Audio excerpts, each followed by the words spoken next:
Bapak, Ibu, dan saudara sekalian yang mengasihi dan yang dikasihi Tuhan, kita menyiapkan diri untuk menerima firman Tuhan. Dan agar firman ini ada dalam hidup kita, marilah kita awali dengan berdoa. Kita berdoa. Bapa kami di sorga, kami menghadap Tuhan di dalam roh kami. Izinkanlah kami menyatukan diri kami dengan Dikau untuk memohon berkat. Kiranya firman Tuhan yang akan kami buka dan kami terima pada saat ini menjadi milik kami dan boleh membangun iman kami kepadamu dan jemaat Tuhan. Sehingga kehidupan berjemaat kami akan semakin baik, semakin meningkat dan bisa menyatu dengan kehidupan Tuhan. Berikan penuntunan kami dari awal sampai akhir dalam keadaan baik.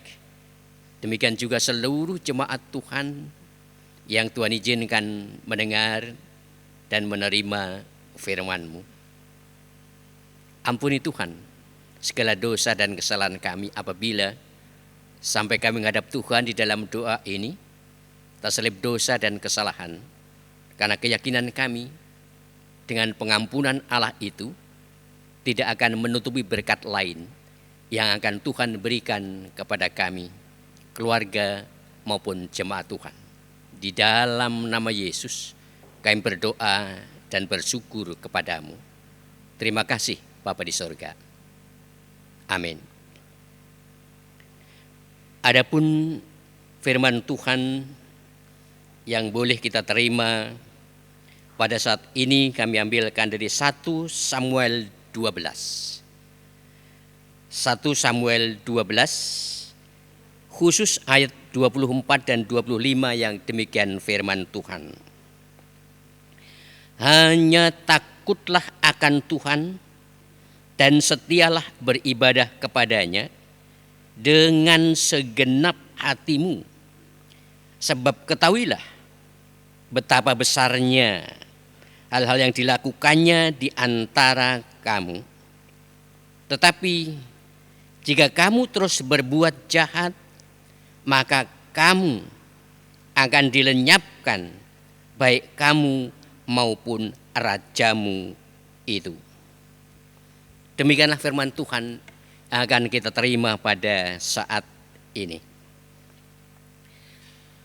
Bapak, Ibu, dan saudara sekalian yang dikasihi Tuhan, pokok dari ayat tadi mengenai takut, taat dengan segenap hati, dan jika tidak, maka kehidupan kita akan dilenyapkan oleh Tuhan.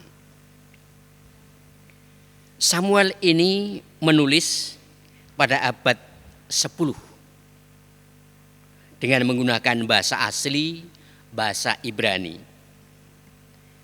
Tema utama seluruh kitab Samuel pertama ini tentang kerajaan yang teokratis. Tujuannya adalah mengadakan peralihan sistem pemerintahan dari sistem hakim-hakim menuju ke sistem teokratis. Kitab Samuel ini pertama dan kedua sebetulnya adalah kisah dari Samuel sendiri sebagai tokoh yang sangat dihormati, sebagai pemimpin rohani yang handal. Sebagai materi sejarah yang dituliskan di sini dari hakim-hakim sampai ke teokratis itu pemerintahan selama 100 tahun. Ada masa Elia, ada masa Samuel, ada masa Saul, dan masa Daud. Sekian masa inilah yang ditulis Samuel. Khusus pasal 12 menekankan pada penguraian masa peralihan dari Samuel ke Saul. Samuel pertama berakhir tahun 930 sebelum Masehi. Sedangkan Samuel yang kedua akhir pemerintahan Daud. Bapak, Ibu dan Saudara sekalian yang dikasihi oleh Tuhan, tema kita pada saat ini adalah beriman dengan setia dan taat kepada Tuhan. Ada cerita begini. Ada seorang petani yang sangat miskin, mempunyai seekor kuda putih yang cantik, yang baik, yang menurut pada tuannya. Kuda ini akan dibeli oleh saudagar yang sangat kaya di negara itu, tetapi petani itu menolak, tidak mau. Tetangga-tetangganya, kawan-kawannya menyalahkan dia. Mengapa tidak mau menerima pembelian kuda itu? Padahal dengan dibelinya kuda itu, petani ini bisa menjadi lebih baik kehidupannya. Namun saudara, keesokan harinya kuda itu hilang dari kandangnya. Para tetangga dan teman-temannya berkata lagi kepada petani itu, "Ya, itu nasib jelek buat kalian. Seandainya kemarin mau dibeli kudamu, engkau tidak akan kehilangan sesuatu yang berharga saat ini." Petani itu hanya diam. Diberi kata-kata agak kasar menyalahkan oleh tetangganya dan temannya, diam saja. Pertama kudanya mau dibeli tidak boleh. Yang kedua kudanya hilang. Tetapi tiba-tiba 5 hari sesudah kudanya hilang itu pulang. Kudanya membawa 5 ekor kuda liar yang lain ke kandang. Tetangga dan teman-temannya berkata lagi, "Engkau sangat beruntung petani saudaraku, karena engkau mendapatkan tambahan kuda-kuda yang baik." Nah, karena mendapatkan 6 kuda, maka anak-anaknya sibuk sekali untuk melatih kuda-kuda tersebut. Pada suatu saat, anaknya yang sangat dikasihi melatih kuda itu terjatuh. Kakinya patah. Apa komentar tetangga dan saudara-saudaranya? Mengatakan bahwa kudamu itu pembawa sial, sehingga anakmu patah kakinya. Saudara, petani tadi tetap diam, tidak memberikan komentar apa-apa. Beberapa saat kemudian di negara itu terjadi perang besar. Semua laki-laki yang masih kuat ikut berperang. Dan akhirnya semua yang ikut berperang itu kalah dan mati. Kecuali anak petani yang patah kakinya tadi. Tetangganya, teman-temannya datang lagi berkata berbeda dengan sebelumnya. "Engkau sangat beruntung saudaraku. Sekarang ini petani bisa menjawab, tidak diam saja." Petani itu berkata, "Saudara-saudaraku, jangan cepat membuat kesimpulan. Semuanya itu merupakan satu kesatuan mata rantai yang ada yang mengaturnya dan berjalan sesuai dengan rencananya secara bergantian. Itulah imanku. Tuhan selalu memberi yang terbaik. Tuhan selalu memberikan hal yang dibutuhkan oleh kita semua. Tugas kita apa? Tugas kita adalah bersyukur. Jalan tidak selalu mulus yang diberikan Tuhan. Jalan tidak selalu rata, tidak selalu indah. Tetapi yang pasti yang diberikan kepada kita adalah yang terbaik. Itulah saudara ilustrasi yang dapat kita terima pada saat ini. Yakni dengan iman dan ketaatan si petani itu mendapatkan yang terbaik. Bapak, Ibu dan saudara sekalian, kadang kita ini ingin menjadi matahari. Kadang, atau mungkin banyak orang. Matahari yang suka menerangi orang lain. Tetapi sangat jarang dari kita ini yang ingin menjadi bulan. Yang bercahaya, menerangi di dalam kegelapan. Itulah kebiasaan dari kita. Hidup petani tadi di dalam kemiskinan dan takut akan Tuhan, setia kepada Tuhan serta penuh dengan kepercayaan. Di dalam Lukas 1 ayat 37 sampai 38. Sebab bagi Allah tidak ada yang mustahil. Jadilah padaku menurut perbuatan itu. Ini saat Maria dikunjungi oleh malaikat. Bapak, Ibu dan saudara sekalian, perkiraan banyak manusia yang suka menjadi matahari, tidak suka menjadi bulan, ternyata banyak di antara kita perkiraan dan mempunyai anggapan bahwa saya telah berbuat berdasarkan iman.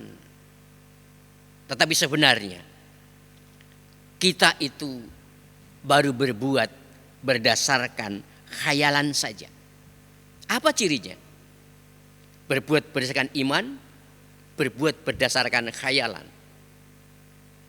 Berbuat berdasarkan iman, nanti kita akan melihat mukjizat Allah. Tetapi bertindak, berbuat berdasarkan khayalan kita akan mendapatkan kekecewaan. Itulah tandanya.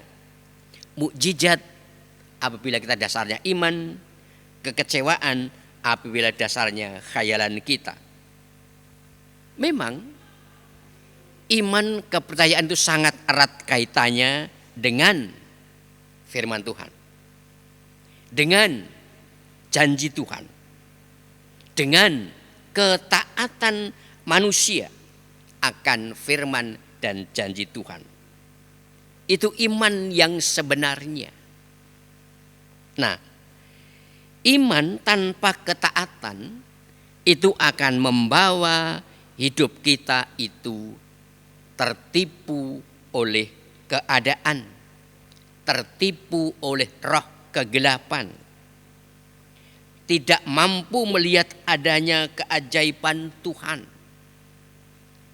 tidak mempunyai kemampuan religius, kemampuan kerohanian, dan tidak bisa menerima mukjizat Tuhan. Itulah tandanya apabila iman itu tanpa ketaatan kepadanya.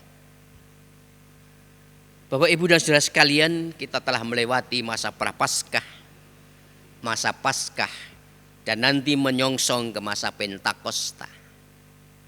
Apakah iman, ketaatan kita terperbarui atau tidak? Kita bisa melihat tanda-tanda yang seperti di depan. Iman yang benar itu pasti ada ketaatan. Orang yang punya iman yang benar, hidupnya akan bersih. hidupnya akan di dalam pikiran, ucapan, dan sikap perilaku menunjukkan adanya bersih sifatnya. Maka Amsal Sulaiman 10 ayat 9 mengatakan, siapa bersih kelakuannya akan aman jalannya. Tetapi siapa berliku-liku jalannya akan diketahui. Nah, iman dan ketaatan akan ada jika kita selalu menghadirkan Allah di dalam hati kita. Dan jika Allah ada di dalam hati kita, maka iman dan ketaatan kita akan berhasil mengubah hidup kita. Sehingga mampu mengasihi, mampu memberkati, mampu memberi, mampu berbagi rasa kepada sesama kita. Itulah iman dan ketaatan kita. Puji Tuhan. Amin. Mari kita tutup dengan doa. Apabila roh kami menghadap Tuhan, akan layak jika Engkau berkati, sehingga iman dan ketaatan kami yang baru saja kami dengar, izinkanlah Tuhan memberikan kekuatan pada kami, sehingga kehidupan kami, iman kami semakin disegarkan, ketaatan kami semakin ditambahkan untuk melayani Tuhan dan melayani sesama kami. Apabila dalam renungan ini Bapa, ada hal-hal yang terselip mengganggu hubungan kami dengan Tuhan dan sesama, kami mohon ampun. Mampukan kami dan jemaat kami untuk semakin tertingkatkan iman dan ketaatan kami kepadamu, sehingga roh dan karunia Allah hidup di dalam hati kami. Apabila pengampunan Allah selalu Engkau berikan, maka penyatuan diri kami di dalam roh menghadap Tuhan seperti saat ini, Tuhan akan membuka segala pintu berkat, sehingga dengan dosa dan kesalahan kami tidak akan menutupi berkat yang Allah berikan kepada kami. Terima kasih Bapa di sorga, izinkan kami menyerahkan seluruh kehidupan kami dan jemaat kami di dalam kasih karunia Tuhan. Izinkan kami bernaung di bawah kuasa-Mu. Karena hanya di dalam Yesus Kristus kami berdoa dan bersyukur kepadamu. Terima kasih Bapa di sorga. Amin.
Waktu